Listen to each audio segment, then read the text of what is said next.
Take heart and protect them well.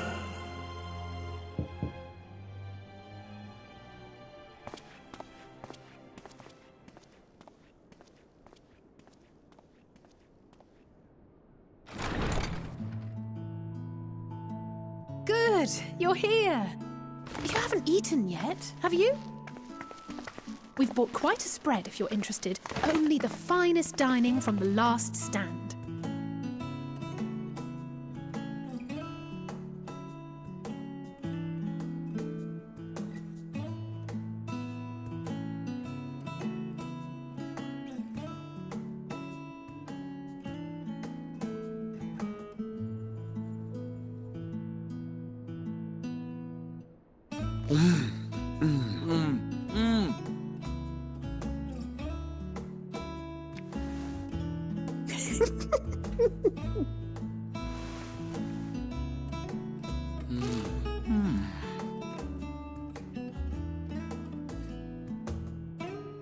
Lest you wonder, we invited Estinian as well. But he refused with a rather grim-faced, "No, thank you." I suspect Charlian cuisine is not to his liking. Oh, I don't know about that. Perhaps our lone wolf just needed some time apart. What? To perfect his brooding stare?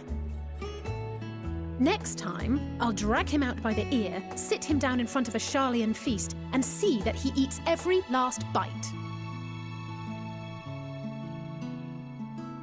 An excellent idea.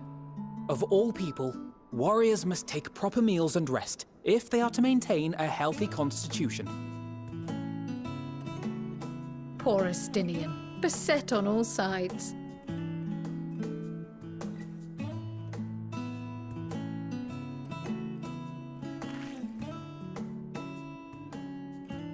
Speaking of one's physical condition, Mistress Quile, I hear you recently played literal host to Heidelin herself.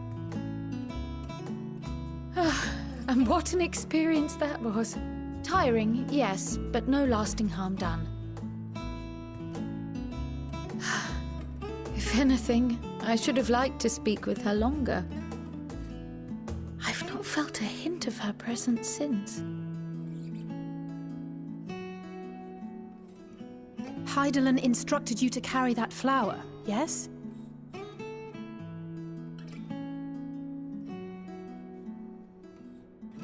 Twill be your guide, test and proof of your conviction.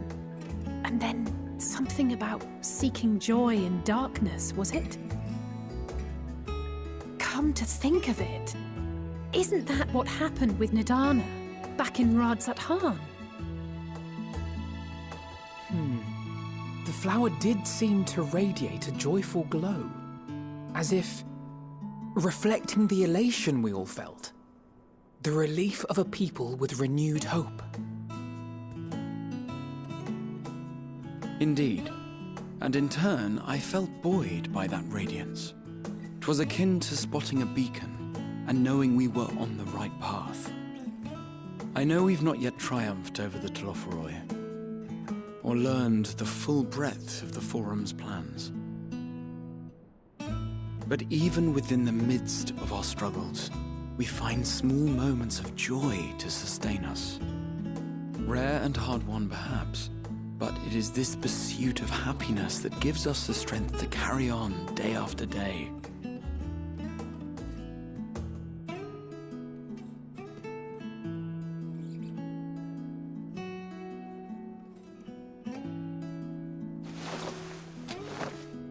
Hey, that's mine. To the swift the spoils. Though I recall that levitation spell of yours was quick enough. Only barely. And even at my best, I'm still too slow to wield it effectively in battle. Mayhap I simply require more practice with this new magic. You unearthed it from the depths of Numenon, I presume? Aye, and from a veritable mountain of arcane tomes at that. 'Twas necessary to facilitate my solitary explorations. To put it simply, you used it to sneak around the forbidden archives. Yes. Well, after a fashion.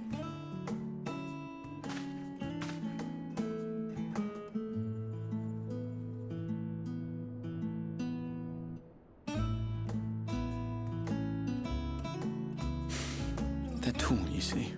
The shelves, they're too tall for me. And I could hardly move the library's platforms without attracting attention now, could I? Oh!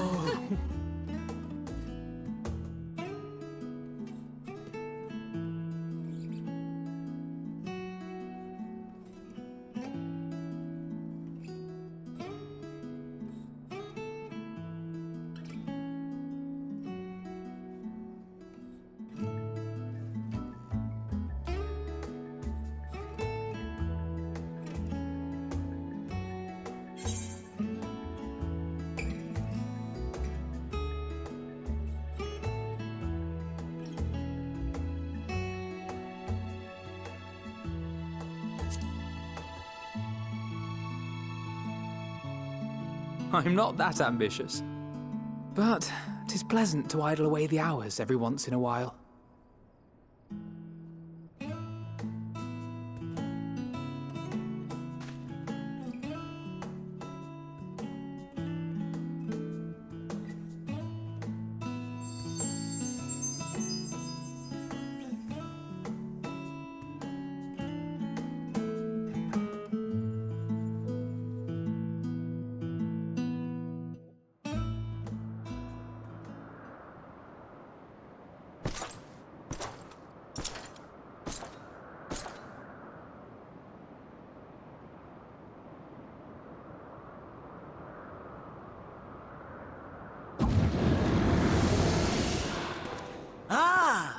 Enjoying the bracing cold, I see.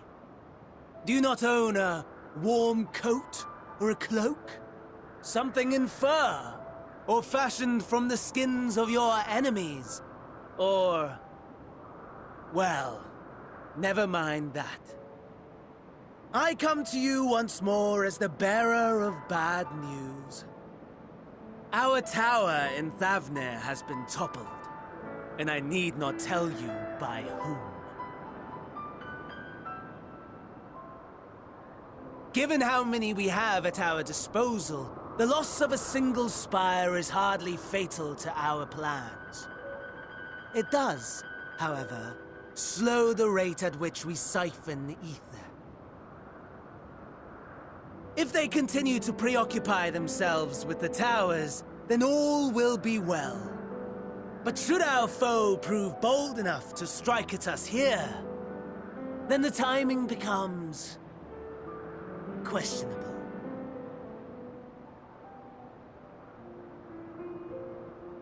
Our foe is bold enough.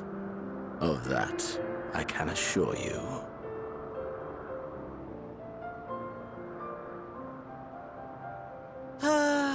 Yes, very well then.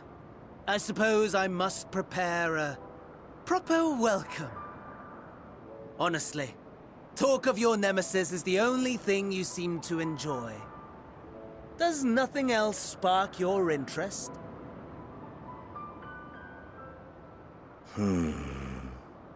No. All else is... equal. Equally tedious. Equally disappointing. The world is a tepid bog into which we sink, too weak to thrash as the mud clings to our eyes and fills our throats till we blissfully choke. But then came the light, blinding and pure and hot, so very hot, enough to set my soul aflame. I basked in the afterglow until the void yawned once more, and then I knew the muck would never claim me again. There was naught for me ahead, so I drew the curtain on all that had come before.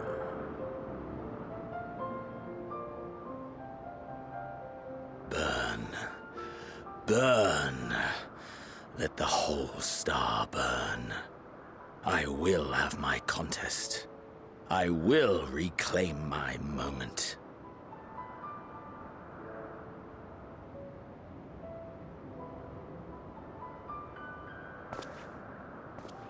How wonderful that the emptiness of death has not dissuaded you from committing your life to its pursuit once more. I don't know whether to envy you or pity you.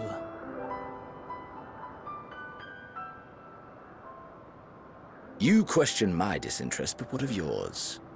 Despite your noisome antics, I sense you take little pleasure in this endeavor.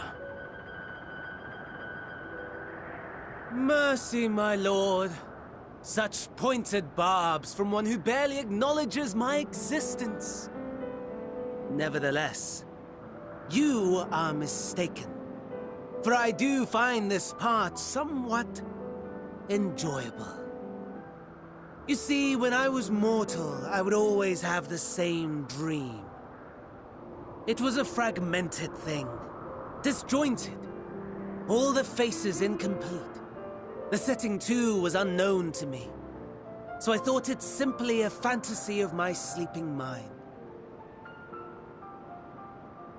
Until one day, I realized it was showing me the truth, much as your dream of the final days enlightened you.